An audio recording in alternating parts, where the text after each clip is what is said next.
je rends grâce à Dieu parce que au niveau de notre région, nous avons eu une campagne électorale où il n'y a pas eu d'acte de violence. Quand bien même il y a eu quelques dérives verbales, parce que pour une fois dans le jargon des politiques, nous entendions parler de situations qui ne sont pas une référence à Kolda, en tout cas qui ne sont pas le vrai visage de Kolda du point de vue de la tradition d'hospitalité qui nous anime.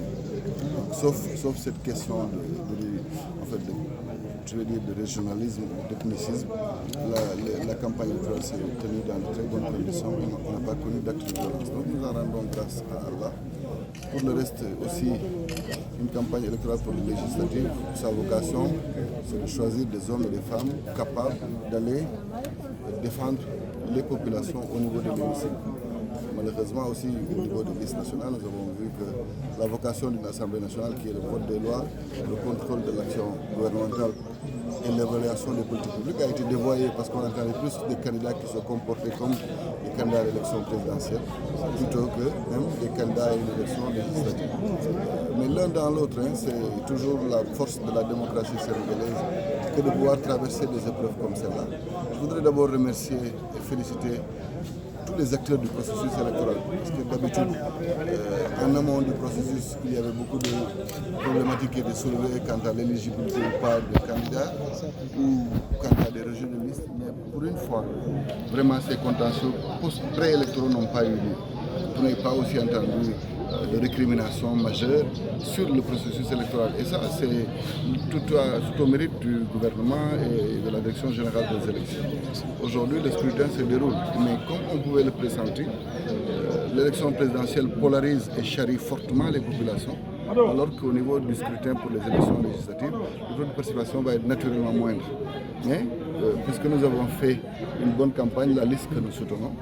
parce que justement le chef du gouvernement qui est la tête de la liste nationale a su impulser une approche où en réalité il s'agissait d'accompagner une vision. Nous espérons naturellement que la liste pour laquelle nous avons choisi de battre campagne et de voter va gagner, Inch'Allah. Ok, merci beaucoup. ñëw tënk ko tuuti ci wolof.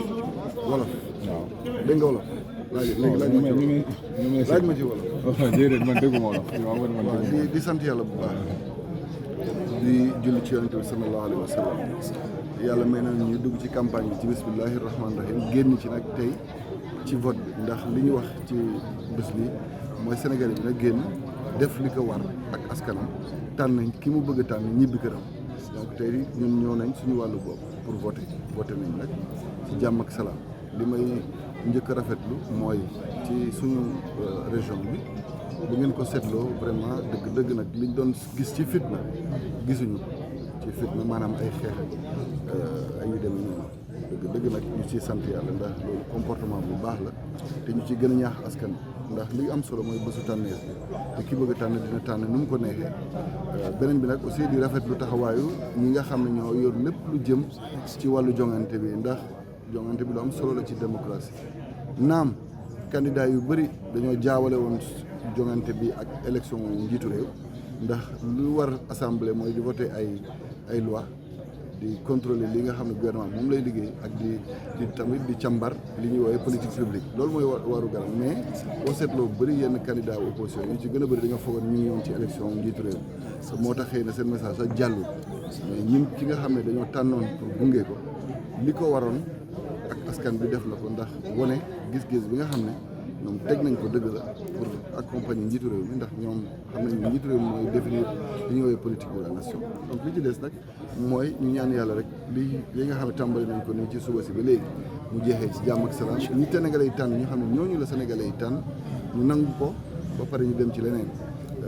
di am njort bu rafet nag ndax ñun gis nañ ni fi nga xam ne foofu la ñu jàppale woon foofu la ñu jàppoon ni foofu mooy fu baax bi ki ñu jiite woon tamit moom li ko waroon ak askan bi def na ko te njort bi rafet na pour que ñu am ndam incha allahu rabbi di wax ni tamit li ñëpp xam mooy ñi nga xam ne ñoom xam nañ ne expert lañ ci wàllu processus électoral jongante yi jëm ci wàllu député bu toppee bu président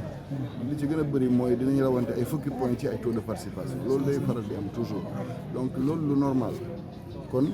mais nañu rafet njort ni daal élection yi puisque commencé na si jàmm te dégguñu benn lënt bu mag ci biir réew mi ñu ñaan yàlla rek ñu jeexee noonu. am naa benn question par rapport à absence su jeunesse bi aussi mën nañu remarqué ci centre de vote yi. non jeunesse bi dinañ génn xam nga démb nag xale yu góor yi moom ak xale jigéen yi samedi la.